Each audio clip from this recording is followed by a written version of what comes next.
Hi everyone, my name is Linda Lopez and I'm with Counseling Services, here to talk to you today about some tools for success during the transition to online classes. So I just want to start out by saying that this truly is a transition, meaning it's going to take some time. Now, nobody was expecting for this to happen, so give yourself a little bit of grace if you haven't quite figured it out yet. I hope that some of the strategies we talk about today can get you on your way. So what we're going to be talking about today is how to set up your workspace for productivity, how to be electronically organized, mental organization, and then just some basic stress management skills. So strategies for having a productive workspace. So first we want to start out with what our actual workspace looks like. So clearing your workspace of clutter.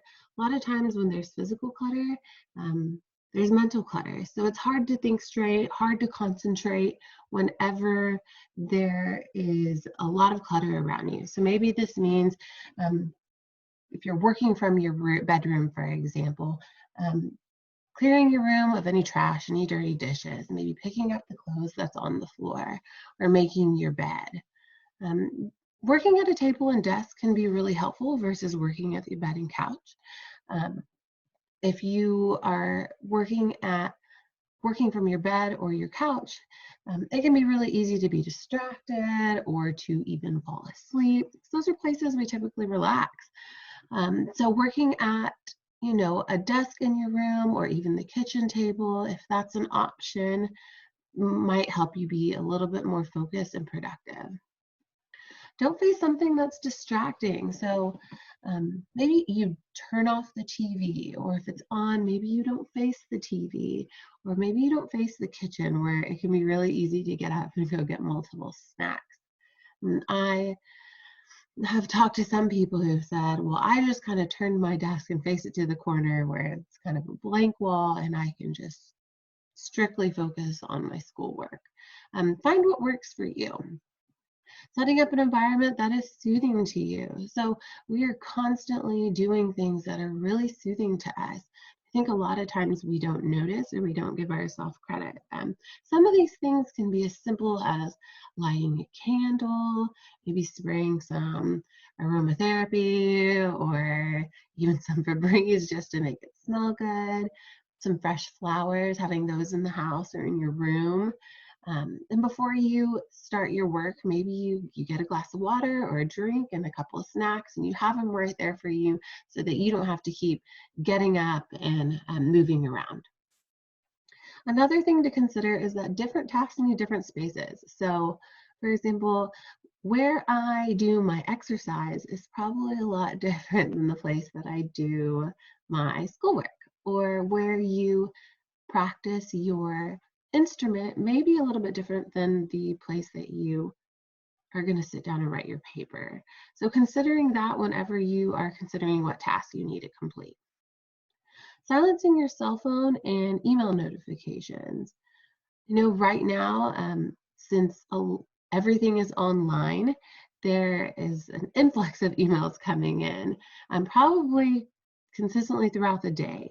So muting that notification, so when you are trying to get something done, it's not constantly pinging. And again, silencing your cell phone so that you're not tempted to pick it up if you get a notification or it rings or something like that. And setting times to check your phone and email. So we want to make sure we're on top of things. We want to check our email because that's the way professors are communicating with us right now. But setting some time aside to do all of that. Maybe even setting some time aside to browse, to check your apps, to read the news, saying, okay, I need a 30-minute break. I'm going to sit here and I'm going to catch up for the day on my social media, the new things that are happening, and then I'm going to get back to work. Okay, so strategies for becoming electronically organized. So having a default location for your files, you can use a flash drive. I know a lot of students use those, but you can even just use My Documents on your computer. You want to put all of your documents under this default location, and then within this location, you can make folders and then subfolders inside of that. So for example, if you are using My Documents on your computer, you might make a folder in there that says Spring 2020. And then under that folder, you can list all the different classes that you're taking for that semester.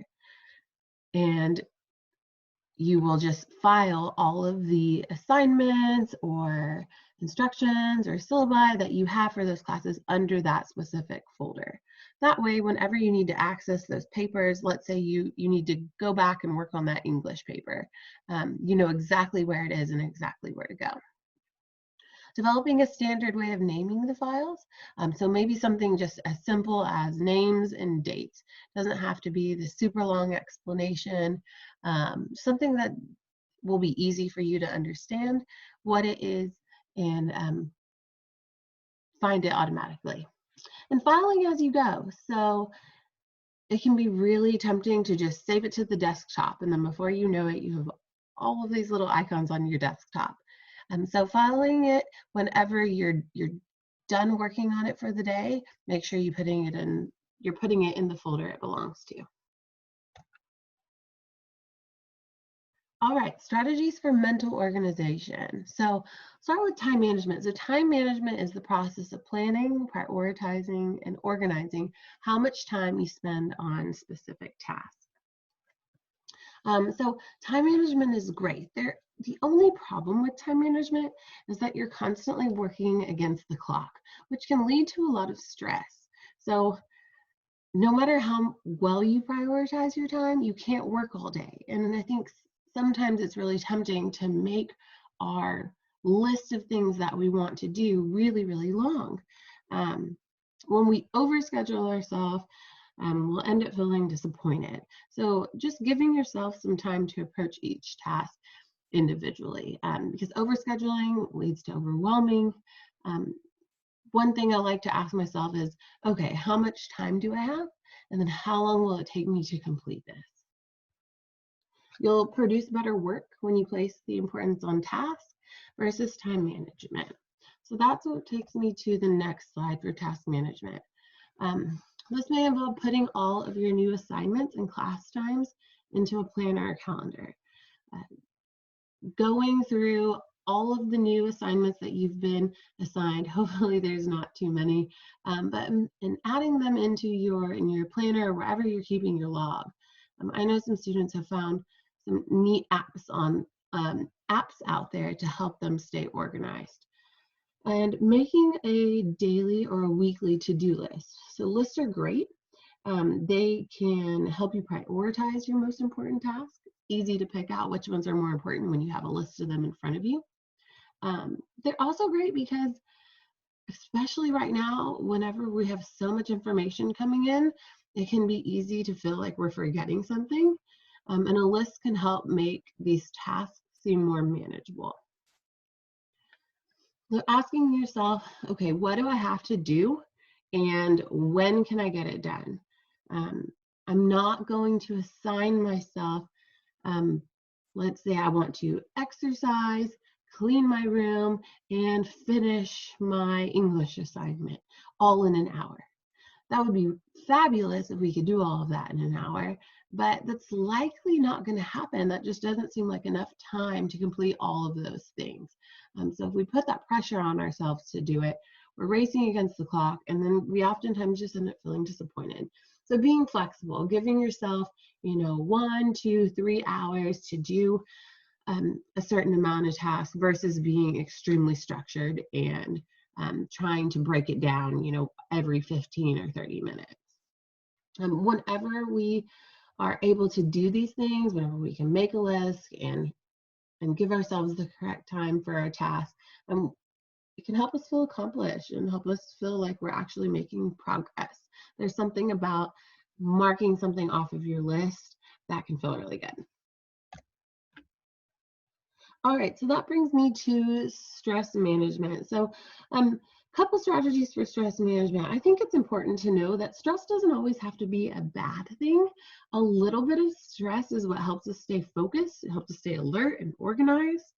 It's probably what motivates you a little bit to study for that exam or to get to class on time. We the problem is whenever there's chronic stress. So what chronic stress does is it leads to anxiety, to fear. We might even skip that presentation because I'm so anxious or I'm so fearful for what's going to happen, or just not even do the paper because it's just too much. It can also lead to sleep disturbance, which is really important because sleep is one of our basic needs. Um, and then in severe cases, a decreased immune system. Our body gets focused on surviving rather than completing the task we need to do, which decreases our immune system. So how do we manage that? Couple of ways are, finding a routine. Keep doing the things that you can do. So I know there are a lot of limitations on what you can do right now, but there are so many things that you can continue to do. So for example, if you did not go to class in your PJs, maybe you don't go to class in your PJs now. So getting up in the morning and keeping that morning routine, maybe you brush your teeth, brush your hair, shave your face, put on some makeup, put on some deodorant, and you get dressed. You change out of those PJs and you change into something else. Maybe even putting on some jeans or getting out of your slippers. So just keep doing the things that you can. Setting small goals. So we don't know how long we're going to be in this situation, but you can set small goals just for the time being. So maybe that's something like, okay, well, maybe I'll go on a walk at least, I don't know, 2-3 times a week. Or, I'm drinking a lot of coffee, having a lot of caffeine since I've been home. So maybe I will start having max 2 cups of caffeine a day. Any small goals. It doesn't have to be this drastic thing of you're going to run 5 miles, but just something simple. I've had a lot of people talk about how they are going to bed extremely late and then waking up really late too, and their whole routine, their whole schedule is thrown off. Um, Starting with small increments. So maybe you go to bed 30 minutes earlier tomorrow night, and then you wake up 30 minutes earlier versus trying to jump back and get up, go to bed at 9 p.m. and get up at 8 a.m. All right, so staying connected, another big one. I think we're all realizing how much social connection is important right now. So staying connected via Zoom, via FaceTime. Seen a lot of people on social media getting really creative. I know there is a pretty cool app that some people have told me about called House Party that you can download and actually play games and have a video chat going at the same time.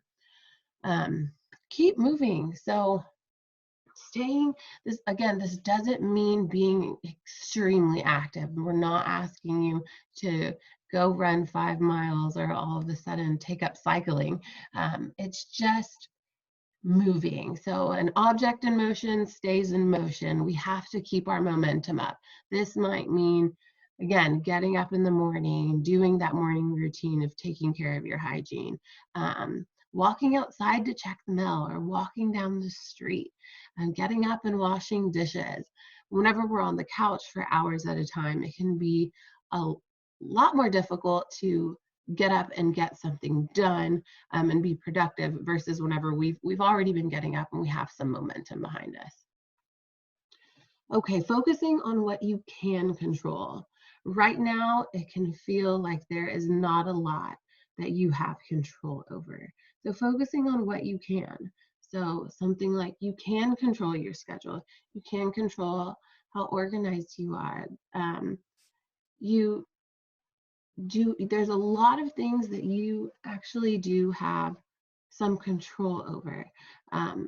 So I would encourage you to kind of think about those things and give yourself credit for the things that you do have control over.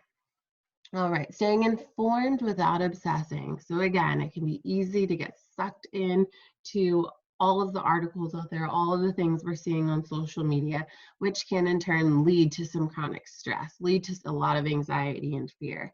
So we want to stay informed, we want to be on top of things, but if you realize, hey, I've been sitting here and I've been scrolling and scrolling and scrolling, and it's stressing you out, kind of being able to notice that so you can put a stop to it and start doing something else.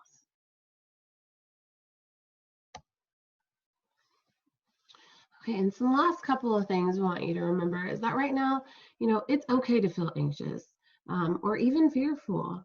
This transition is affecting everyone, and it isn't going to be forever.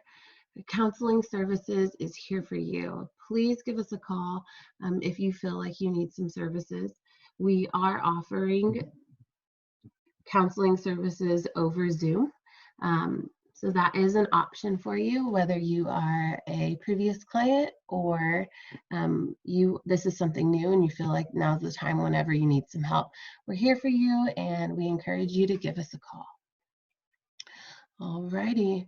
Well, I hope that you were able to learn some strategies to help you transition to these online classes. And I hope that you have a good rest of your day, and give us a call if you need us.